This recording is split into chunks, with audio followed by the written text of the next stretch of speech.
Bonjour à tous. Donc on va commencer l'atelier sur le lin en agriculture biologique. Henri. Donc j'ai plusieurs intervenants avec moi. Donc je suis Pauline Laurent, je suis une des animatrices de l'association Lin et Chanvre Bio. Donc l'idée sur cet atelier, c'est de rentrer un peu plus sur la technique en lin bio, et pour ce faire, on va se poser une question ensemble sur à quoi peut ressembler la culture du lin, la culture du lin bio, la culture du lin dans 10 ans sur nos territoires. Donc on va commencer par un petit tour de table. Alors, je passe le micro. Mathieu.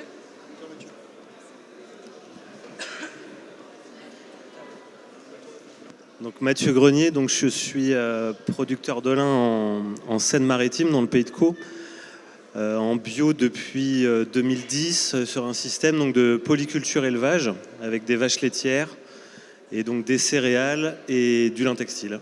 Voilà. Thomas Delay, producteur de lin aussi depuis 4 ans en bio depuis 2012 et polyculteur éleveur vaches laitières en Seine-Maritime dans le Pays de Caux. Voilà. Bien, bonjour à tous. Donc Benoît Normand, je suis ingénieur recherche et développement chez Arvalis, donc spécialisé sur la culture du lin fibre.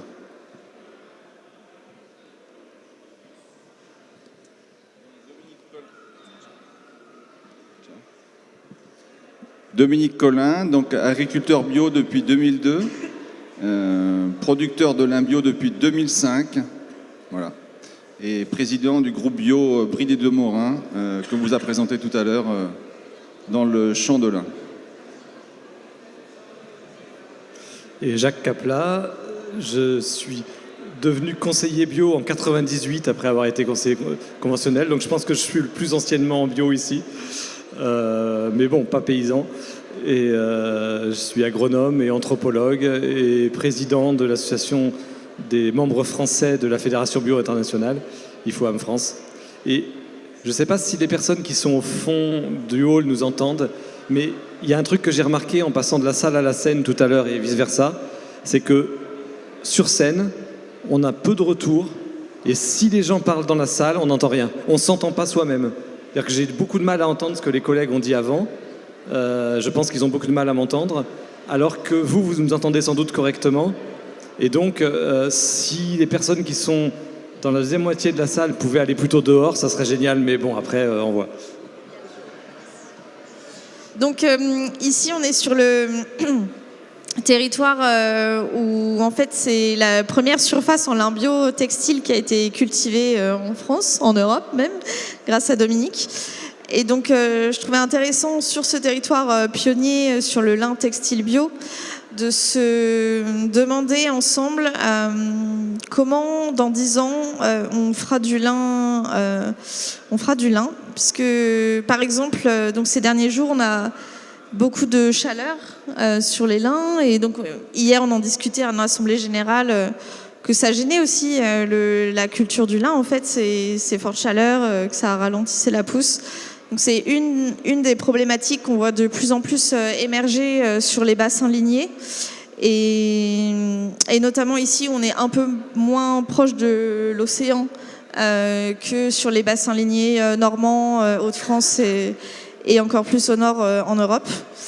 Donc pour commencer, je voulais avoir peut-être un retour de Dominique sur la situation actuelle et les différents problématiques auxquelles tu peux être confronté en culture de lin textile bio. Il y a quelques années, à une réunion de la GPL, on avait eu une présentation d'ingénieurs d'Arvalis sur les conséquences du réchauffement climatique sur les zones de production du lin. Et de mémoire, sur la carte, alors je ne sais plus à quelle date c'était, en Seine-et-Marne, le lin de printemps, on était passé de la pastille verte à la pastille orange, voire rouge. Ça s'explique. De plus en plus, on a des grandes périodes de stress, alors quel qu'il soit. On est beaucoup moins océanique que sur la bordure maritime, et on sait très bien que pour le lin textile de printemps, c'est tout ce qu'il ne faut pas. Donc à la question dans 10 ans, on va devoir s'adapter. Et l'adaptation, je la vois de différentes manières. Sûrement l'introduction du lin d'hiver, qui pourrait permettre de pallier ces problèmes de stress au printemps. La génétique va sûrement nous aider aussi, avec des variétés plus tolérantes à ces excès climatiques. Et enfin, je dirais que le savoir-faire de l'agriculteur bio et de sa rotation fera quand même toujours la différence. Et notamment, les rotations à base de luzerne, pour moi, sont un gage de sécurité pour la culture du lin, parce qu'il faut savoir quand même qu'à l'origine du lin en France, en Normandie, les lins étaient systématiquement placés dans la rotation derrière une avoine de blé de luzerne. Donc, c'était déjà des rotations à base de luzerne. Et donc, voilà, c'était qu'il y avait une raison. Donc je pense qu'on va revenir en détail sur les 3 points que tu as cités. Et actuellement, je vais donner la parole à Arvalis sur peut-être justement les pistes de recherche, en tout cas le point de vue de l'Institut technique en lin sur ces questions-là, et qu'est-ce qui est d'ores et déjà mis en place au sein d'Arvalis. Bien, merci. Donc effectivement, comme Dominique, tu as pu le souligner, une présentation avait été faite il y a quelques années sur une projection, on va dire, de l'impact du changement climatique sur la culture du lin fibre en général, du lin fibre de printemps notamment. Et effectivement, prenant différents scénarios de réchauffement climatique, donc bon, je vais sans rentrer dans le détail, il y a plusieurs scénarios plus optimistes et des scénarios pessimistes. Donc c'est les fameux RCP 8.5 et RCP 4.5. Donc là, la tendance est clairement, on s'en va vraiment vers un scénario de plus en plus pessimiste. Donc c'est sur les émissions, c'est très lié aux émissions de CO2. Et effectivement, les zones plus continentales seraient plus impactées que les zones de la bordure maritime. Donc effectivement, à un horizon, on va dire, court terme, entre guillemets, à horizon 2035, le nombre de jours où les températures seraient supérieures à 28 degrés et où on aurait des déficits hydriques plus marqués serait plus important, plutôt dans le cycle de végétation. Donc ça c'est avéré. Donc comment s'adapter à ce changement climatique, comment continuer à avoir des récoltes de lin fibre dans ce contexte de changement climatique. Donc pour ça, il y a plusieurs pistes. Donc tu en as évoqué une, Dominique, c'est introduire des cultures de lin d'hiver, par exemple, dans la production. L'avantage du lin d'hiver, c'est qu'on va décaler le cycle de végétation et on va arriver sur des stades où on aura des stress hydriques ou thermiques sur des stades plus avancés de la culture, donc moins impactants que ce qu'on aurait sur du lin de printemps qui serait beaucoup moins développé. Donc on va peut-être expliquer ce que c'est le lin d'hiver, quand est-ce que c'est semé Alors effectivement, donc le lin d'hiver, donc on l'appelle lin d'hiver puisque ce sont des variétés qui sont sélectionnés pour leur tolérance au froid. C'est pas une vraie culture d'hiver en soi, hein, ça n'a pas besoin de vernalisation comme une céréale. C'est exactement la même espèce que le lin de printemps. C'est juste de la tolérance variétale, de la résistance au froid qui est introduit au fur et à mesure dans le programme de sélection. Donc ça ne veut pas dire que ça va régler tous les problèmes, parce que ça reste une culture qui peut être sensible aussi à des stress thermiques, mais ce coup-ci, plutôt sensibilité au gel. Donc c'est une culture qu'on va semer plutôt ici en zone continentale, autour du 15-20 octobre, par exemple. Je sais qu'il s'en fait déjà dans le sud de l'Aisne, ou même dans le nord de l'Aisne. Le but, c'est d'arriver à des stades assez développé, donc quand je dis assez développé, c'est 5 cm maximum, enfin minimum, pardon, sans dépasser 10 cm pour que la tolérance au froid est maximale. Donc c'est tout le compromis, tout l'enjeu sur cette culture, arriver à avoir la tolérance au froid maximale de la culture sans avoir les stress thermiques de forte température en fin de cycle. Donc ça, c'est un peu l'enjeu de la culture de grains d'hiver pour s'adapter dans ces zones de production. Après, l'autre piste qui est envisagée, qui est en cours d'étude, c'est un gros travail sur la sélection variétale, notamment. Donc, les sélectionneurs travaillent beaucoup sur la tolérance, la résistance des variétés au stress hydrique, notamment. Et pour ça, on a mis en place depuis cette année donc un projet qui est baptisé Flax s'adapte, donc en partenariat avec tous les sélectionneurs, qui permet de phénotyper toutes les variétés, enfin une large gamme de variétés dans un minimum de temps. Donc ça, c'est grâce à un dispositif qu'on a dans le centre de la France qui s'appelle le Phénofield, où on peut simuler différents climats. Donc ce sont des toits roulants, où on peut, là où on ne veut pas d'eau, on met les toits pour pas que les plantes soient arrosées. Et au contraire, on crée des situations où il n'y a aucun facteur limitant, on va dire, dans la production. Donc tout ça, c'est sous des serres qui sont équipées d'arches, équipées de capteurs qui permettent de phénotyper les plantes le plus rapidement possible. Donc, ce qui fait que la sélection, on peut gagner 5 années de sélection facilement pour repérer tout de suite les phénotypes qui pourraient répondre au mieux au stress hydrique. Donc ça, la tolérance variétale au stress hydrique, ça va être un point important également pour développer des variétés plus adaptées dans ces contextes de changement climatique et d'augmentation des températures et du risque de stress.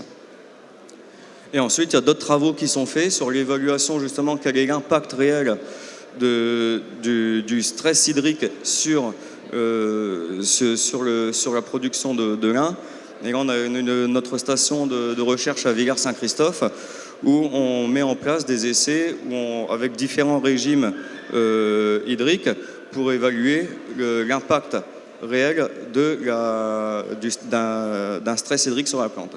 Là encore, dans le but derrière d'aller chercher les variétés qui répondent le plus à ces différents types de stress. Donc quand on parle de stress hydrique, c'est un manque d'eau à un moment donné dans le cycle de végétation du lin. Donc à quel moment le lin a le plus besoin en fait d'eau ?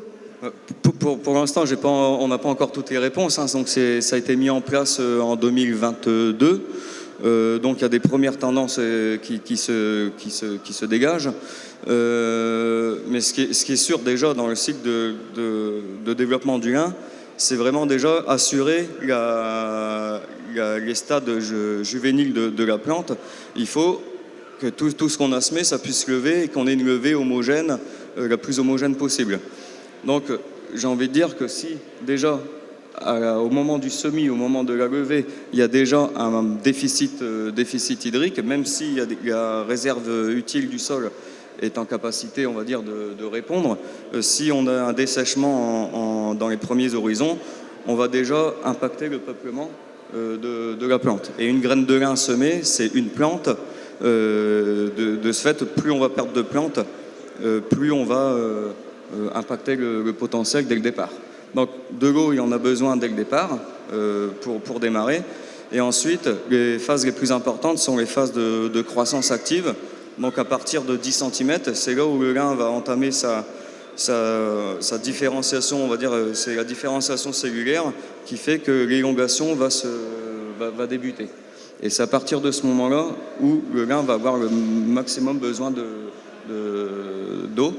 Et la dernière phase, c'est la phase de floraison. Parce que pendant toute la phase de floraison, c'est la phase de remplissage des fibres également. Donc on a 3 phases de construction, on va dire, des fibres dans la plante. Première phase, c'est jusqu'à 10 cm où à l'intérieur d'une plante, le nombre de fibres se fixe. Ensuite, il y a la phase d'élongation où les fibres vont s'allonger. Et puis, il y a la phase de remplissage des fibres, donc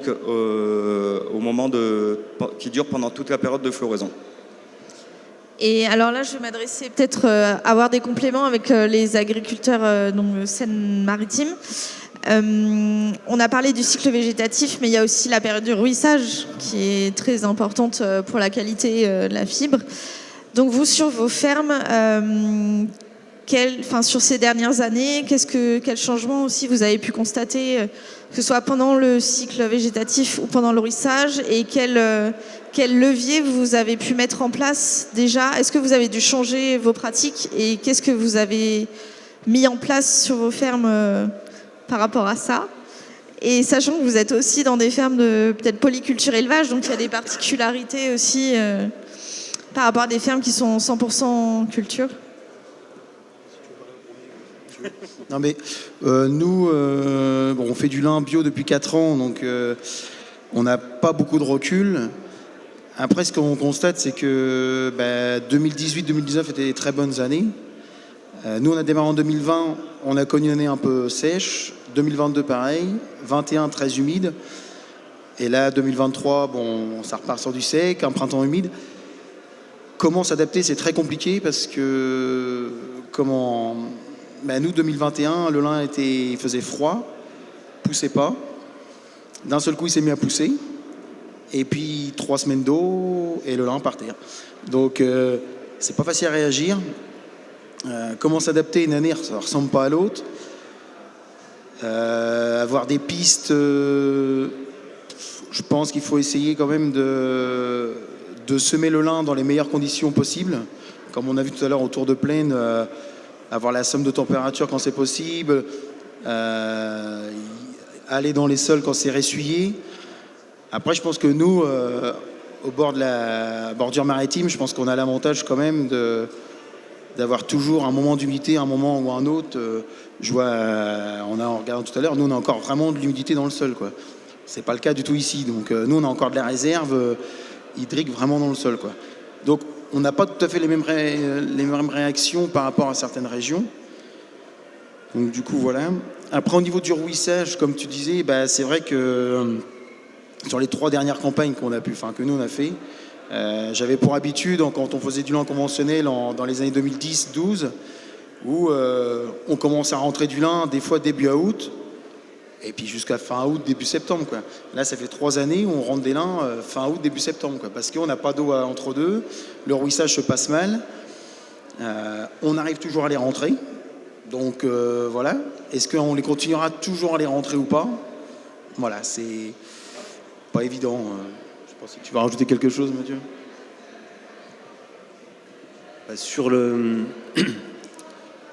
Sur la partie du rouissage, moi ça me semble évident qu'on ne peut pas faire grand-chose, quoi. On n'a aucune marge. Et en fait, l'exemple de 2021, c'est qu'en fait le lin n'a jamais rouillé. Et donc on a rentré du lin par rouille. Donc en fait, je trouve qu'il y a aussi une question sur l'adaptation qui n'est pas technique mais économique. C'est-à-dire que l'avenir, c'est peut-être qu'on va faire moins de lin et moins de bon lin. Et donc en fait, la question, donc elle est technique mais elle est aussi économique. C'est-à-dire qu'est-ce que la filière peut faire quelque chose avec ce lin-là? Est-ce qu'elle peut encaisser des variations de quantité et de qualité? Et est-ce que les agriculteurs peuvent encaisser des fortes variations de rendement et de chiffre d'affaires? Et donc ça, c'est des questions en fait d'assurance. Je pense qu'en termes d'adaptation, ça fait partie un petit peu des questions, des réponses à trouver. Parce que les réponses techniques, vous les avez dit, quoi. Et au niveau du rouissage, je vois vraiment pas du tout... Si, à part bien sûr ce qui a été dit sur le fait de diversifier les cultures, avoir du lin d'hiver, du lin de printemps et du chanvre éventuellement pour étaler le risque, quoi. Et essayer d'avoir quelque chose quand même qui tombe au bon moment par rapport à la météo, quoi.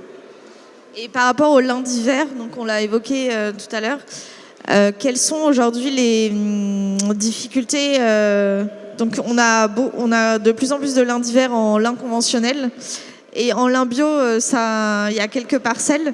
Aujourd'hui, quelles sont les difficultés à faire du lin d'hiver en agriculture biologique?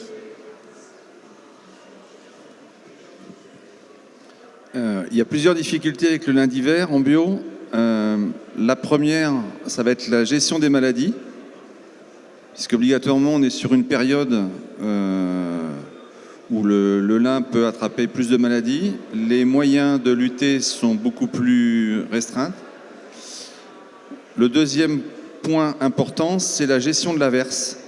Il faut savoir qu'en conventionnel, les lins d'hiver sont raccourcis 1 à 2 fois. Donc nous, ça, c'est quelque chose qu'on n'aura pas.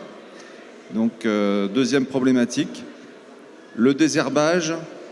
On n'est plus du tout sur les mêmes flores de mauvaises herbes.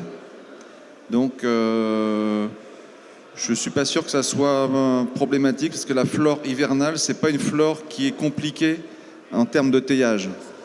Que ce soit les graminées ou les sanves, c'est quelque chose qui se gère relativement bien comparativement à des mauvaises herbes de printemps qui peuvent être gênantes. Par contre, je voulais rajouter un point tout à l'heure qui est à mon avis une piste sur le lin de printemps. C'est jusqu'à présent, on a toujours voulu privilégier un démarrage rapide du lin, donc une température élevée. Mais ça veut dire qu'on est amené à décaler notre période de semis. Qui dit décaler la période de semis, dit en fait on réduit la période où on n'a pas de stress. Donc peut-être que c'est à travailler à l'inverse. Peut-être qu'on pourra plus facilement, avec le réchauffement, l'évolution du climat, peut-être qu'on pourra plus facilement semer des lins plus tôt pour anticiper cette période. Pourquoi pas ?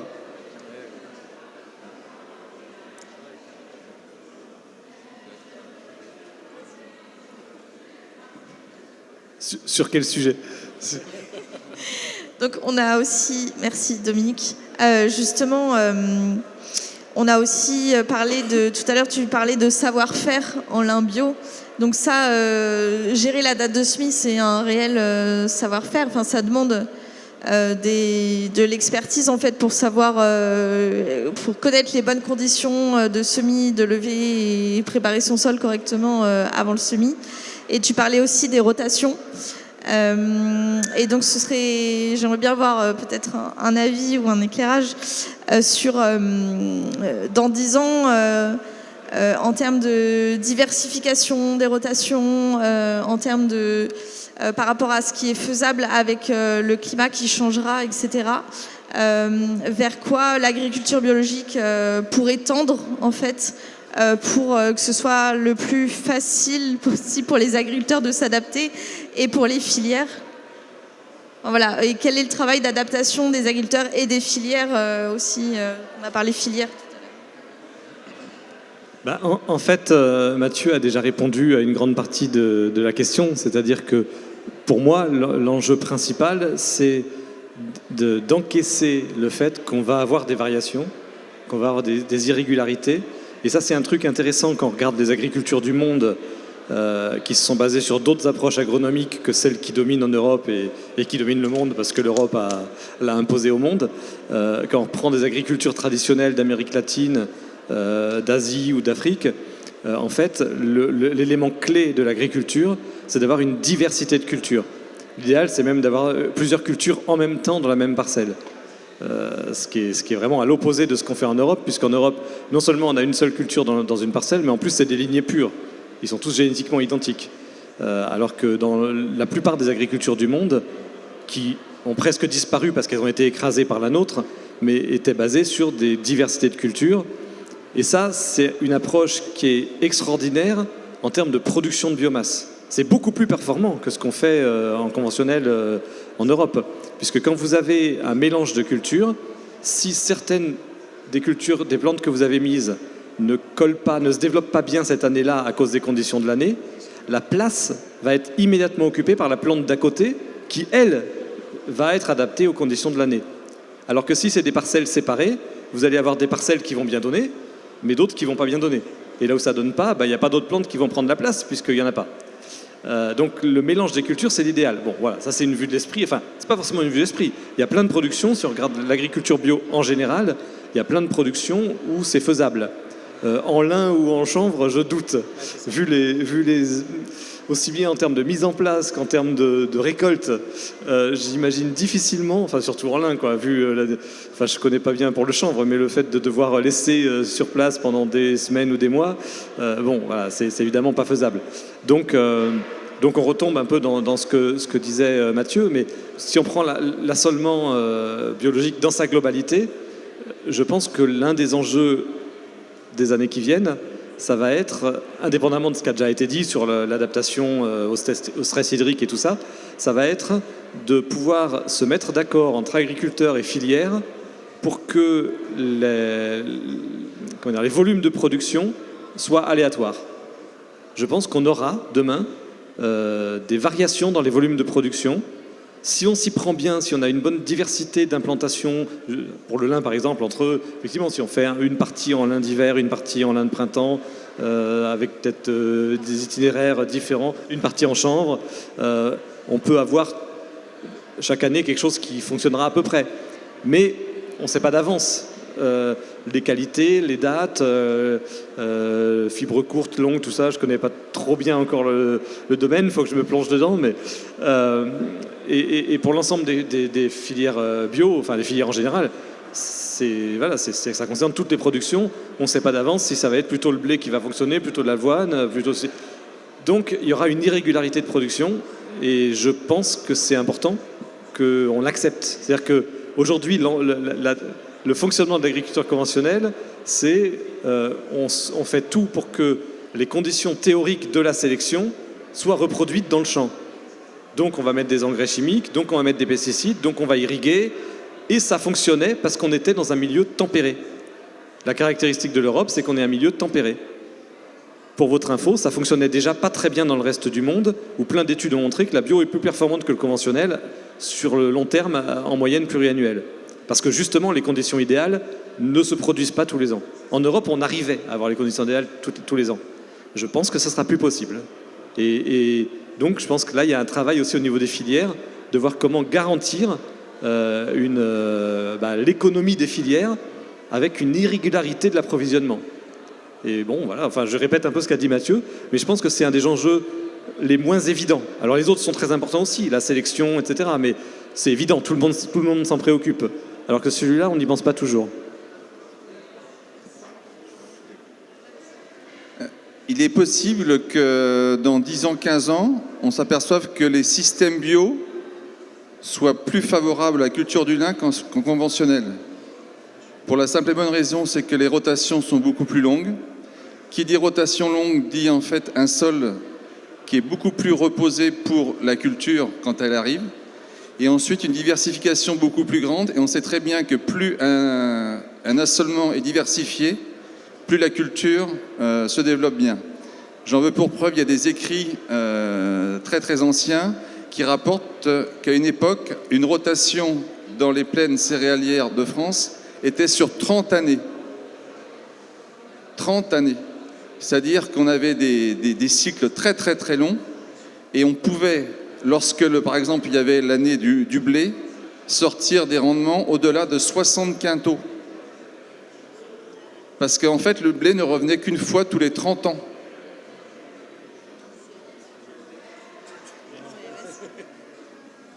Dans cet ordre d'idées, puisque j'ai évoqué ça ce matin et que ça a été repris au bon par un intervenant ensuite, l'élevage joue aussi un rôle très intéressant de ce point de vue-là.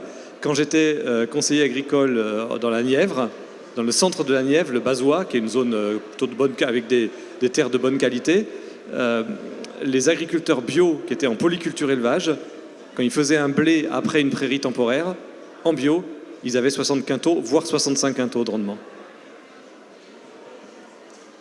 Merci beaucoup. Je voulais laisser un peu de temps pour des questions suite aux interventions, donc n'hésitez pas si vous avez envie de poser vos questions ou un témoignage aussi. Est-ce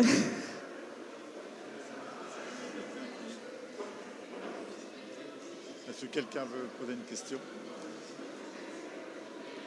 Personne? Personne.